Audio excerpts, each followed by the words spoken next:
My parents tried to give my inheritance to their favorite daughter, but my grandparents had a surprising twist in store. I always knew my parents favored my sister, Emily, but I never imagined how far they would go. She was the golden child, perfect grades, perfect smile, perfect everything. I, on the other hand, was the barely good enough son. Every achievement of mine was met with a shrug, while Emily's smallest accomplishments were treated like miracles. But things reached a new level the day my grandparents passed away. They left behind a sizable inheritance, money, property, and a small family business. My grandparents and I had always been close. I visited them weekly, helped them with errands, listened to their stories. Emily rarely showed up. She was too busy, according to my mom. When the lawyer called the family together for the reading of the will, I expected awkwardness, maybe tension, but not the betrayal that followed. My parents arrived smiling, overly confident. Emily sat beside them, already planning how she'd spend money she never earned. I sat across the table, quiet, nervous, unsure. The lawyer began reading. First, small items, keepsakes, furniture, photo albums. Then came the inheritance. My parents leaned forward. Emily practically vibrated with excitement. The lawyer continued, and now the estate, assets, and full inheritance will go to... My parents didn't even hide their smirks. Our grandson. The room froze. My mother blinked. Their grandson? You mean me, I said quietly. My dad slammed his hand on the table. That's ridiculous. They always intended everything for Emily. She's the responsible one. The lawyer shook his head.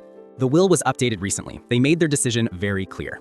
My mom snapped at me. Did you manipulate them, guilt trip them? What did you do? I stared at her, at both of them, and realized this wasn't shock. This was fury because they couldn't control the outcome. Emily crossed her arms. Whatever, just give me my share and we'll be done. The lawyer spoke again, calmly but firmly. There is no share for you. Silence. Then Emily's face turned red. That's not fair. Why would they do that? The lawyer pulled out another letter. They left an explanation. He handed it to me, but I didn't even need to open it. I already knew what it said. My grandparents had seen everything. How my parents dismissed me, how they poured all their energy into Emily, how I was always treated as the backup child, the one expected to give and give without receiving anything back. My dad stood up, pointing at me like I was the villain. You're not keeping this. We're your parents. We decide what's best for the family. For the first time in my life, I didn't fold. No, I said quietly, you don't get to decide anymore. My mom scoffed. You can't seriously keep all that for yourself. I looked her dead in the eyes. I didn't take anything. I was given something you never thought I deserved. They tried arguing, demanding, guilt-tripping, every tactic they'd used on me my whole life, but nothing worked. The lawyer cleared his throat. Before you continue, there's one more instruction. Everyone stared.